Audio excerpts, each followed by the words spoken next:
ನಮಸ್ಕಾರ ವೀವರ್ಸ್. ಇವತ್ತು ನಾನು ಬದನೆಕಾಯಿ ಪಲ್ಯನ ಮಾಡ್ತಾಯಿದ್ದೀನಿ.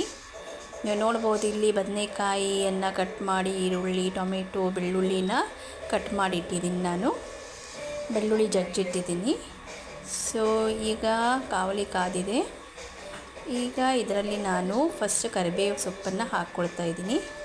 ನಿಮಗೆ ತೋರಿಸಿರಲಿಲ್ಲ.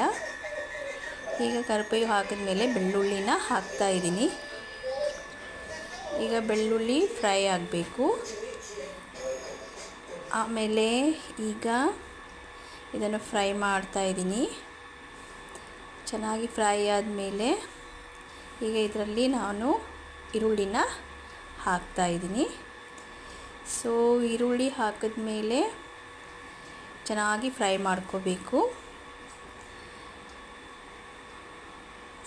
ಚೆನ್ನಾಗಿ ಫ್ರೈ ಆದಮೇಲೆ ಇದನ್ನು ನಾವು ಆದಮೇಲೆ ಈಗ ಇದರಲ್ಲಿ ಟೊಮೆಟೊನ ಹಾಕಬೇಕಾಗತ್ತೆ.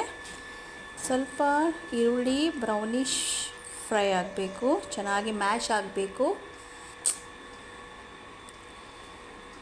ಈಗ ನಾನು ಟೊಮೆಟೊ ಹಾಕಿದ್ದೀನಿ. ಟೊಮೆಟೊ ಹಾಕಿದ್ಮೇಲೆ ಟೊಮೆಟೊ ಕೂಡ ಚೆನ್ನಾಗಿ ಮ್ಯಾಶ್ ಆಗಬೇಕು. ಅಷ್ಟು ತನಕ ನೀವು ಆಯಿಲಲ್ಲಿ ಫ್ರೈ ಮಾಡಬೇಕು. ಈಗ ಟೊಮೆಟೊ ಈರುಳ್ಳಿ ಚೆನ್ನಾಗಿ ಫ್ರೈ ಆಗಿದೆ.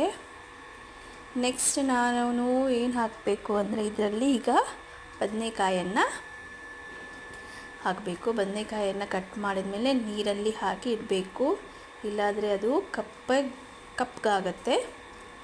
ಸೊ ಈಗ ಇದನ್ನು ಹಾಕ್ತಾಯಿದ್ದೀನಿ. ಕುಕ್ಕರಲ್ಲಿ ನಾನು ಮೊಳಕೆ ಬಂದಂತಹ ಹುರುಳಿಕಾಳನ್ನು ಬೇಯಿಸ್ಕೊಂಡು ಇಟ್ಕೊಂಡಿದ್ದೀನಿ. ಇದನ್ನು ನಾನು ನಿಮಗೆ ಆಮೇಲೆ ತೋರಿಸ್ತೀನಿ. ಸೊ ಇದನ್ನು ಚೆನ್ನಾಗಿ ಮಿಕ್ಸ್ ಮಾಡಿ ಆಮೇಲೆ ಲಿಡ್ ಕ್ಲೋಸ್ ಮಾಡಿ ಇಡಬೇಕು. ಸೊ ಇದು ಚೆನ್ನಾಗಿ ಬೆಂದಿದೆ, ನೋಡ್ಬೋದು ನೀವೀಗ.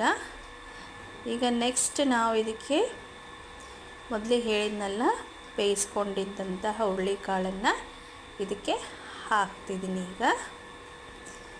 ಸೊ ನೀವು ಹೇಳ್ಬೋದು, ವಿಡಿಯೋ ಯಾಕೆ ಕಟ್ ಆಗ್ತಿದೆ ಅಂತ. ನಾನು ಇದನ್ನು ಇಟ್ಕೊಂಡು ವಿಡಿಯೋ ಮಾಡೋದ್ರಿಂದ ನನಗೆ ಸರಿಯಾಗಿ ಆಗ್ತಾಯಿಲ್ಲ. ಸೊ ಅದಕ್ಕೆ ಪಾಸ್ ಮಾಡಿ ಮಾಡ್ತಾಯಿದ್ದೀನಿ. ನೆಕ್ಸ್ಟ್ ನಾನು ಇದಕ್ಕೆ ಕಾಯಿ ತುರಿನ ಹಾಕಿದ್ದೀನಿ. ಈಗ ಕೆಲವೊಂದು ಮಸಾಲೆ ಐಟಮ್ಸ್ಗಳನ್ನು ನೆಕ್ಸ್ಟ್ ಇದಕ್ಕೆ ಆ್ಯಡ್ ಮಾಡ್ತೀನಿ. ಮೊದಲಿಗೆ ನಾನು ಗರಂ ಮಸಾಲ ಪೌಡ್ರನ್ನ ಹಾಕಿದ್ದೀನಿ, ಸ್ವಲ್ಪ ಹಾಕಬೇಕು. ನೆಕ್ಸ್ಟ್ ಸಾಂಬಾರ್ ಪೌಡರ್, ನೆಕ್ಸ್ಟ್ ಸ್ವಲ್ಪ ಚಿಲ್ಲಿ ಪೌಡರ್,